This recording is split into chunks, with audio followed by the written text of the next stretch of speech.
সকালে সবাইকে। সবাই কেমন আছো? আশা করছি খুব ভালো আছো। আমিও ভালো আছি।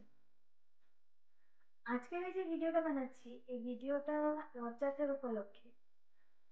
আমি এরকম ভাবে ক্যামেরার সামনে কখনোই আসিনি। আর সত্যি বলতে আমি এরকম ক্যামেরার সামনে আসাটা খুব একটা পছন্দ মনে করি না। আমার ঠিক ভালো লাগে। তো আমি এই যে কথা বলছি, কথার মধ্যে অনেক ভুল ত্রুটি আছে, ভুল ত্রুটি রয়ে যাবে। তো তার জন্য আমি হাত জোড় করে প্রথমেই ক্ষমা চেয়ে নিচ্ছি যে আমার কথায় যদি কোনো ভুল থেকে যায় তার জন্য মার্জনা করবে সবাই। তো এই রথযাত্রার উপলক্ষে আজকে একটু অন্যরকম ভাবে ভিডিও বানিয়েছি। তো দেখো সবার কেমন লাগবে আমি জানি না।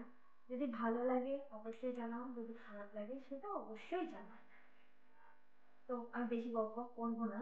তো সবাই ভালো থাকো, সুস্থ থাকো। যদি আমার ভিডিওটা দেখো তার জন্য অসংখ্য ধন্যবাদ। তার জন্য তোমরা অবশ্যই ভিডিওটা দেখো।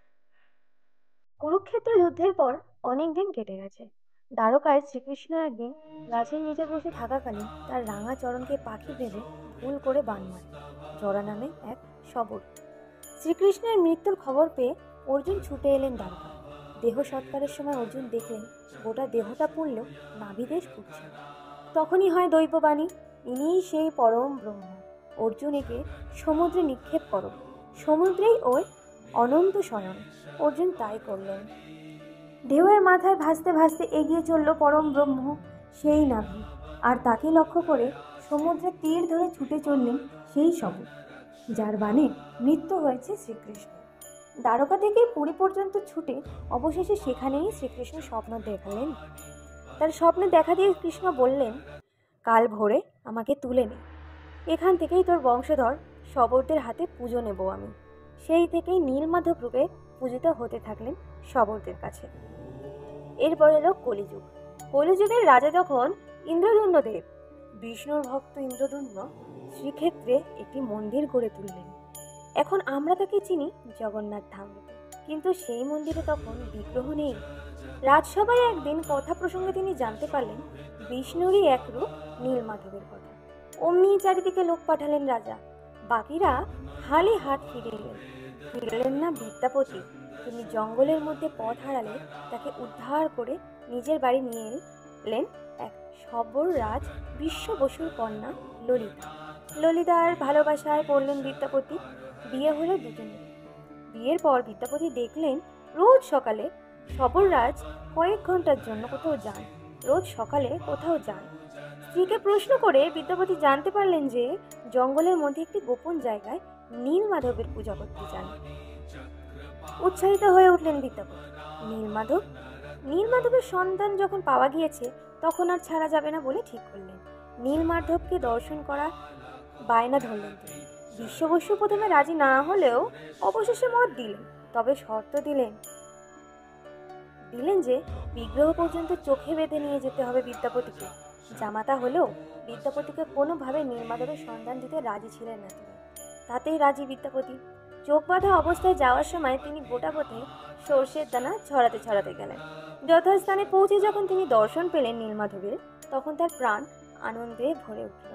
বনের মধ্যে পুজোর ফুল কুড়িয়ে এনে বিশ্ববসু যখন পুজোয় বসলেন, অমনি দৈববাণী হল, এতদিন আমি দিন দুঃখের পুজো নিয়েছি, এবার আমি মহা উপাচারে রাজা ইন্দ্রদুম্নের পুজো নিতে চাই। ভীষণ রেগে গেলেন সবররাজ। ইষ্ট দেবতাকে হারাবার দুঃখে বন্দী করলেন বিদ্যাপতিকে। কিন্তু কন্যা ললিতার বারবার কাকুতি মিনতি বাধ্য হলেন জামাতাকে মুক্ত করতে। বিদ্যাপতিও সঙ্গে এই খবর পৌঁছে দিলেন রাজার কাছে। ইন্দ্রদুম্ন মহানন্দে জঙ্গলের মধ্যে সেই গুহায় পৌঁছে গেলেন নীলমাধবকে সাড়ম্বরে রাজপ্রাসাদে আনতে। কিন্তু এ কি, নীলমাধব কোথায়? আটক হলেন সবররাজ। তখন দৈববাণী হলো যে সমুদ্রের জলে ভেসে আসবে কাঠ, সেই থেকেই বানাতে হবে বিগ্রহ। হাজার হাজার হাতি ঘোড়া সেপাই লোক লস্কর নিয়েও সমুদ্র থেকে তোলা গেল না সেই কাঠ। শেষে কাঠের একদিক ধরলেন সবররাজ, আর একদিক ধরলেন ব্রাহ্মণ পুত্র বিদ্যাপতি। জগন্নাথের কাছে ব্রাহ্মণ সবর কোনো ভেদাভেদ নেই যে। মহারাজ তার কারিগরদের লাগালেন মূর্তি করতে, কিন্তু সেই কাঠ এমনই পাথরের মতো শক্ত যে ছেনি হাতুড়ি সবই ভেঙে যায়। তাহলে উপায়? মূর্তি করবে কে? মহারাজের আকুলতা দেখে বৃদ্ধের বেশে হাজির হলেন স্বয়ং বিশ্বকর্মা। তিনিই গড়বেন মূর্তি, তবে শর্ত একটাই, 21 দিন আগে তিনি নিজের দরজা না খুললে কেউ যেন তার ঘরে না আসে। শুরু হলো কাজ। ইন্দ্রদুম্নের রাজ্যে রানী গণ্ডিচা রোজই রুদ্ধ দুয়ারে কান পেতে শোনেন কাটকাটার ঠক ঠক শব্দ। 14 দিন পর হঠাৎ রানী দেখলেন রুদ্ধদ্বারের কক্ষ নিস্তব্ধ। কি হলো? কৌতূহল চেপে রাখতে না পেরে রানী মহারাজকে জানাতেই ইন্দ্রদুম্ন খুলে ফেললেন কক্ষের দরজা। ভেতরে দেখেন বৃদ্ধ কারিগর উধাও পড়ে আছে 3টি অসমাপ্ত মূর্তি। তাদের হাত পা কিছুই গড়া হয়নি। গর্হিত অপরাধ করে ফেলেছেন ভেবে দুঃখ ভেঙে পড়লেন রাজা। তখন তাকে স্বপ্ন দিয়ে জগন্নাথ বললেন যে এরকম আগে থেকেই নির্ধারিত ছিল, তিনি এই রূপেই পূজিত হতে চান। সেই থেকেই জগন্নাথের মূর্তি এইভাবেই পূজিত হয়ে আসছে যুগ যুগ ধরে। জগন্নাথের প্রধান উৎসব হলো রথযাত্রা। আষাঢ় মাসের শুক্ল দ্বিতীয়া তিথিতে জগন্নাথ বোন সুভদ্রা ও দাদা বলরাম ও মা বলভদ্রকে নিয়ে রথে চড়ে রাজা ইন্দ্রদুম্নের পত্নী গণ্ডিচার বাড়ি যান। সেখান থেকে 7 দিন পরে আবার নিজের মন্দিরে ফিরে আসেন। এই যাওয়াটাকেই জগন্নাথের মাসির বাড়ি বললে আমরা ভাবি। রথের দিন 3টি রথ পরপর যাত্রা করে মাসির বাড়ি। প্রথমে যায় বলরামের রথ, তারপর সুভদ্রা, সর্বশেষে জগন্নাথের রথ। রথে চড়েই এই গমন ও প্রত্যাগমন, সোজা রথ ও উল্টো রথ।